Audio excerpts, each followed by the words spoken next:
What's going on, everybody? Welcome back to the channel. If it is the first time you're touching down on this channel, welcome to Small Feet Big Heat. We talk sneakers, we talk streetwear, and everything in between. You can see it in the thumbnail. Today we are getting into some upcoming releases. Now honestly, there are not a lot of sneakers that I'm interested in coming up, but I still wanted to do this video so that we all know what's out there, just in case you're interested in anything that's coming up. Let's go ahead and get into it. I tried to pick releases that were coming up within the next month and a half. I didn't want to go too far ahead, but there are kind of some speculations or rumored sneakers in the mix. This is a good start to the video because it's one of Jordan's new models. It's the Jordan Point Lane. Now I was actually interested in this one when I first saw photos of it. Now seeing more pictures here and there on Instagram and these photos that I have right here, I'm not so interested in it anymore. This is the black chrome and true blue colorway.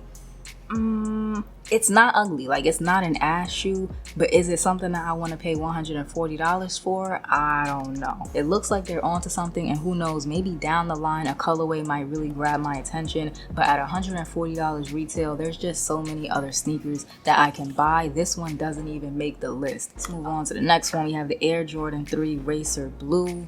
It's a Jordan 3, and I do like Jordan 3s, but I feel like I would rather wear my true blue 3s. So that's my only like kind of con with this shoe. If you don't have true blue 3s, I think this one is dope though. You have like the royal blue in there around the ankle and on the midsole. It's just enough blue to kind of balance it out, right? So you don't got to worry about it getting too dirty. And it is coming in a full family size run, so it should be pretty easy to scoop up, just like the white Oreos that we saw. It's a good pickup if you don't already have a pair of white and blue sneakers like the true blue 3s or the military 4s. Then I would say that it's a cop, but for me personally, it's a drop. The Air Jordan 5 Quay or Quai 54, I'm not a big fan of these. I feel like they needed more red and black, but I guess if you added more red and black, it would be a completely different sneaker, and that's exactly what it needed to be, a completely different sneaker, because these are a drop for me. I don't know, it's a weird one, and not weird in a good way. It's a pass for me. The Air Jordan 1 Electro Orange, this is also going to be a pass for me. There's too much white and not enough orange. If they would have added a little bit more orange, they would have had a banger on their hands. Not a big fan of these. Something about the color balance is just throwing me off. This is going to be an easy pass for me personally, and I don't feel like this is going to be one of those sneakers that are better in hand or better on foot. It's not hitting. The Air Jordan 12 Twist. Now this is a mock-up. I'm not sure if they have pictures of the actual sneaker yet, but this is also going to be a pass for me. It's super plain. It's just an all white 12 with like a little bit of red in there on the midsole and around the sock liner. It's just not enough going on for me to want to pay $190 or $140, $150 grade school, whatever grade school price is going to be. Nah, no way, especially with that white outsole. As soon as you wear these, the whole shoe is just gonna end up looking dirty. It's a pass for me. The Air Jordan 1 Pollen, I know a lot of people have been a fan of these since the mock-ups, and by the way, the mock-ups look completely different than the actual shoe. The mock-ups had like this shiny texture, like a satiny kind of texture going on. These are just leather. I'm not feeling it. I feel like if they were gonna do this, they might as well have just given us New Love 1s. I would have preferred a new pair of New Love 1s to this. I'm a big fan of yellow. It is one of my favorite colors. I say that all the time on this channel, but I am not a fan of this honey mustard colored yellow on this sneaker. It's a drop, major drop for me. Next, we have the Air Jordan 1. I couldn't find a name for this one, so we're just gonna call it Seafoam Green for right now because that's what it looks like, a seafoam green. I actually like this one, and it kind of looks like it would be a woman's Jordan just because, you know, they like to use the softer tones on the women's Jordans. I like the laces that they threw in. They kind of have like a hit of orange, and the orange complements the green really well. I can't tell from this photo that I have here if the seafoam green areas are leather or suede. If it's suede, the sneaker is a major cop. If they're leather, then it's just a cop. But I do really like the color of this one. A lot of people have asked me how I feel about the Fragment and Travis Scott Air Jordan 1. If anything, I do like the high more than I like the low, but I'm not particularly excited about either of them, if I'm being honest. It kind of just feels like we've already seen this in different colors. Like, we know what the Fragment 1 looks like, and we know what the Travis Scott 1 looks like, and they just gave us a mashup of both of those shoes, which I understand. It's the Fragment and Travis Scott 1. Got it, cool. But I wanted to see something new, so I'm not really excited. Plus, we already know that it's gonna be hard to get, so I'm not really hyping myself up for this one. If I'm able to get it, that's great. If I don't, I'm not gonna be sweating. The the Air Jordan 13 Obsidian. This looks like something we've already seen between this year and last year. There's been an increase in Air Jordan 13s. I think we can all agree it's been one after the other, low top, high top. We've seen it all in the last 2 years. This just doesn't stand out to me in what we've already seen released. It has like that sport blue outsole. That's kind of like the only thing that stands out to me right now. I'm just not really interested in it. And again, at $190, there's so many other sneakers that are dropping this year that you could pick up. The Converse Runstar Motion, this is a silhouette that I've actually been interested in. It's definitely a head turner. Like, people are gonna be looking at your feet like, what are those? You know, in a good or bad way, you love them or you hate them, but it's a loud shoe. It's very bold, but I also think it's really interesting and it's kind of cool. It will be very different than what I normally wear, but I don't know. I kind of want to give them a try, and for $120, that's not too bad to try something new. There's a couple of different colorways for these now, and the last time I checked, they were just sitting on the website. The Nike Air Max 90 Legacy. I like the patchwork thing they have going on. I like mixed materials on sneakers, and there's definitely a lot of different materials on the sneaker. I think if they would have added a little bit of 3M, it would have hit different, but it's a nice looking shoe. And I did say in a previous video that I don't think they make enough Air Max 90s, so I'm glad to see this one because it's one that I actually like. They dropped the 2 polka dot colorways today, but I wasn't really feeling those. The Space Jam, a new Legacy Air Force One.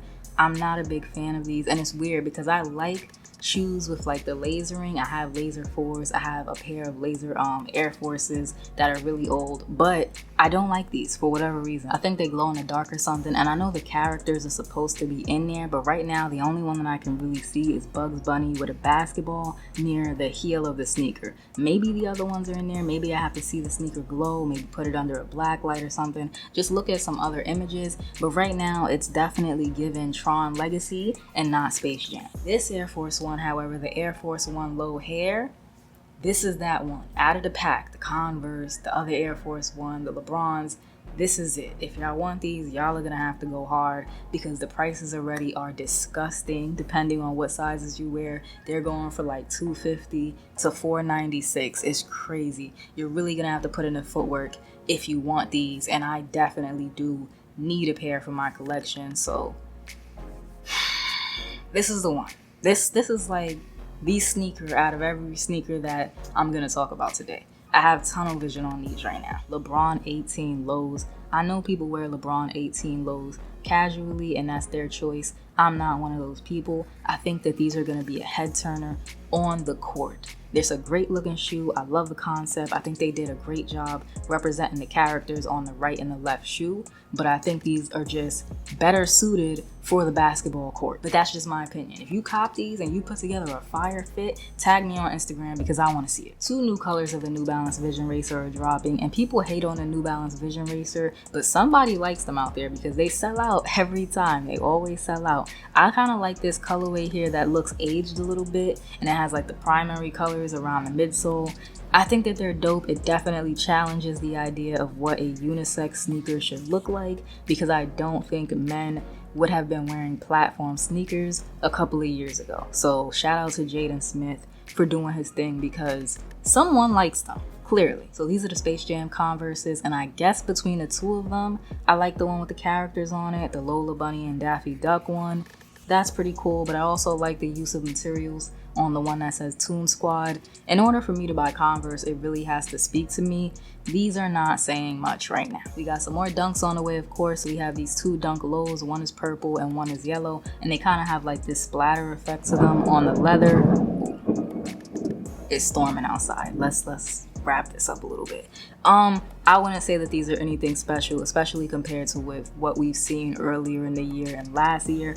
But with dunks selling out the way that they do, you kind of just have to go for everything and be happy with what you get. The Reebok Question Low Phillies, I really like the colorway on this one, but I say this every time. I feel like every Question Low is just a missed opportunity to just make a Reebok question. These would look way better in high top form. The FTC Nike Dunk Low, if I was to hit on these, because I'm definitely gonna go for them, I will probably end up using them as trade bait because I really don't like that quilted leather on the upper. The best part of this sneaker is the outsole. Adidas and Lego are teaming up again. I'll put the Lego set up top and I'll put the actual Adidas sneaker at the bottom. $140 for an Adidas Superstar that looks blurry, I'm good on that. These are gonna be an easy pass. I don't know what the theme is for these social status and Nike Dunk lows, but they both look like ice cream and I really like them. These and the Air Force One low hair are probably like the best sneakers on the list. These Sacai and Jean Paul Gaultier Nike Vapor Waffles look like baseball gloves, but in a good way. I actually like these. It's a cop for me. This next one is an Adidas Halloween shoe. It's the ZX8000, and these patches on the sneaker are supposed to be like ghosts and ghouls and stuff like that, but they actually remind me of like the cheese doodle chips with the faces on them. Them shits is fire. The chips, not the sneakers. The Nike SB Bruin React and the Pollen colorways. I'm a big fan of React technology. I have a couple of sneakers that have React technology and they are very, very comfortable, but I'm not a big fan of the SB Bruin, so this is an easy pass for me. But maybe one of y'all out there do like the SB Bruin. The colorways are not bad. I don't really understand why they call the Pollen colorway. I guess since they're spring colors and pollen, bees, whatever.